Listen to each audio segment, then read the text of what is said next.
La familia caníbal de Saunhaven. Saunhaven nació en una familia granjera a las afueras de Edimburgo, cerca de la costa oeste de Escocia, en algún momento a finales del XVI. ¿Cómo se descubrió a la familia caníbal? Una tarde, un grupo de 30 personas regresaban a casa tras haber pasado el día fuera cuando escucharon unos gritos delante de ellos. Al llegar al lugar del tumulto se encontraron con un hombre que se defendía pistola en mano contra una banda de atacantes de aspecto salvaje.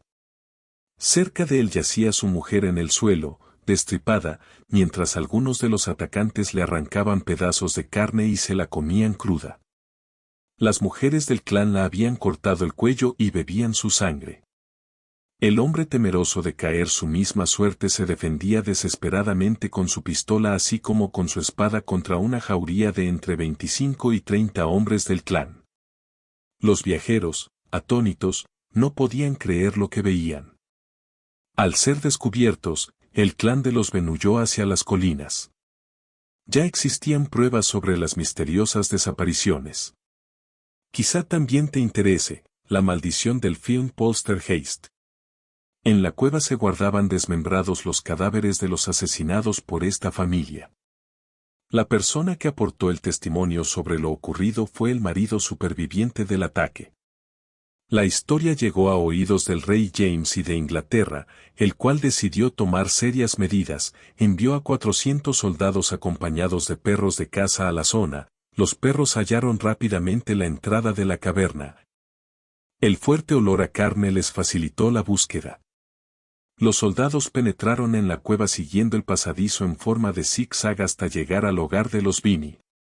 Allí encontraron a 48 personas, Benn y su mujer, sus 8 hijos, 6 hijas, 18 nietos y 14 nietas, fruto de los continuos incestos entre todos ellos.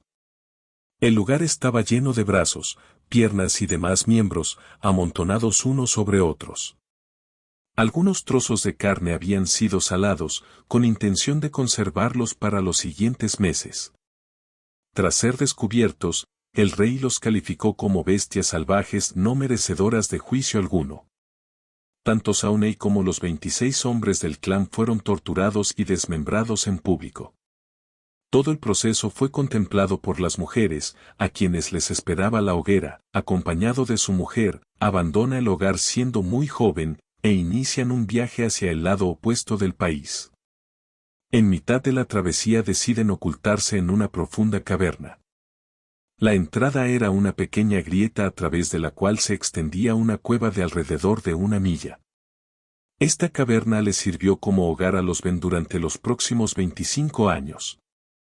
Al principio subsistían de las pertenencias que habían robado a los distintos viajantes que fueron asaltados y asesinados. Pero pronto sus necesidades iban a ser más exigentes. El incesto era una práctica habitual en la caverna, de tal forma que se mantenían relaciones entre hermanos, padres, madres e hijos. La necesidad de comida iba en aumento, pues la familia seguía creciendo. La solución a sus problemas, la seguían encontrando en los viajantes que asaltaban, pero esta vez transportaban el cadáver a la caverna, donde era devorado. Se aficionaron a la carne humana. Durante 25 años estuvieron desapareciendo viajeros en las extensiones rocosas de Galloway, lo único que se encontraba. De los desaparecidos eran restos, partes de los cuerpos halladas ocasionalmente en la costa, despojos que no solían consumir y arrojaban al mar. Estos restos humanos suscitaban las más diferentes teorías.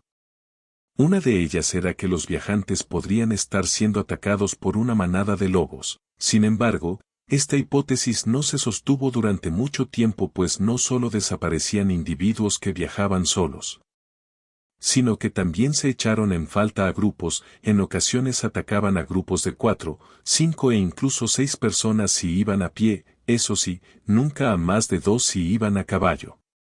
Eran muy cuidadosos asegurándose las posibles vías de escape y nunca dejaban a nadie con vida.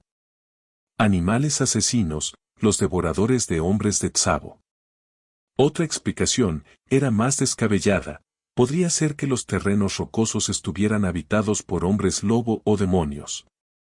Con el tiempo surgió otra hipótesis: alguno de los dueños de las posadas los debía ejecutar por las noches mientras dormían y enterrarlos en algún lugar aislado para no ser descubiertos. Esto ocasionó muchos juicios a inocentes que, según la tradición de la época, eran torturados hasta que se les arrancaba una confesión de culpabilidad y posteriormente eran ejecutados. Gran cantidad de posaderos inocentes fueron asesinados por este motivo y muchos otros abandonaron su trabajo por miedo a ser los siguientes. Esto ocasionó que la zona aún se volviese más desierta y el tránsito de mercaderes y viajeros descendiera. Caníbal. Le gustaba sentir el agua del barreño sobre el vientre, lamiéndola como la orilla de un río o las olas de una playa, tibia, pero cada vez más fría. Todo lo contrario de como lo había hecho él. Habían pasado 2 semanas, y aún recordaba la boca del caníbal, el roce de su barba de 3 días entre las piernas, lijándoselas. Su voracidad de alimaña hambrienta, inclinado como un buitre sobre su cuerpo. Su lengua, lamiéndola como una herida abierta, como una fruta que se exprime directamente sobre la garganta. Comiéndosela, rebañándola, metiéndole el hocico hasta el fondo, como si pretendiera destriparla. Manchándose hasta la nariz de ella, pero manteniéndole la mirada, buscando encontrarla desprevenida, y entonces sí, morder. Sabía de sobra el miedo que le daba su dentadura, adicta a la carne. Creía, y él lo creía también, que en algún momento acabaría llevándose un pedazo de sus entrañas. Que se cansaría de saborear y terminaría por devorarla. Pero cómo le gustaba su saliva. Sentir su respiración por dentro, el eco interior de sus palabras, el beso perverso de 2 tipos de labios distintos que se abrazan. Se sorben. Se embarran. El mayor crimen de ese hombre había sido hacerle perder el asco, perdonarse a sí misma por retener su cabeza entre las rodillas y acariciarle la sucia melena, como a una fiera demasiado resabiada y viciosa para ser domesticada. Por Dios, había llegado a besar su cara llena de sangre. Su sonrisa partida, de dientes afilados. Y había temblado, primero de frío y luego de pánico. Finalmente, de placer. Con él se sentía como papel mojado, extremadamente débil. Nacida para ser ordeñada y comida. Derribada, tomada sobre la tierra por el más fuerte de los machos. Casi como ganado. Una vaca escuálida y tosuda, a la que tuvo que marcar con su hierro y echar el lazo, atar en corto. Llenarle de mordiscos los muslos sobre sus hombros y hacerla gritar de dolor. Después de todo, demente o no, era un vaquero y entendía de nudos. Conocía lo importante que es en el desierto mantener la humedad.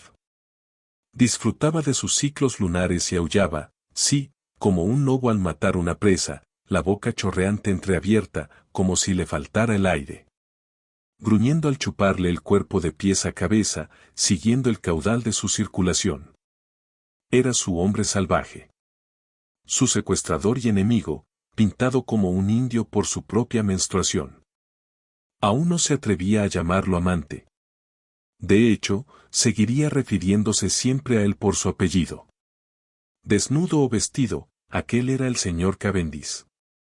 Nada demasiado familiar, aunque llevara su aliento de sabor a metal incrustado hasta la matriz, hasta los pulmones, y cada palabra le supiese a él.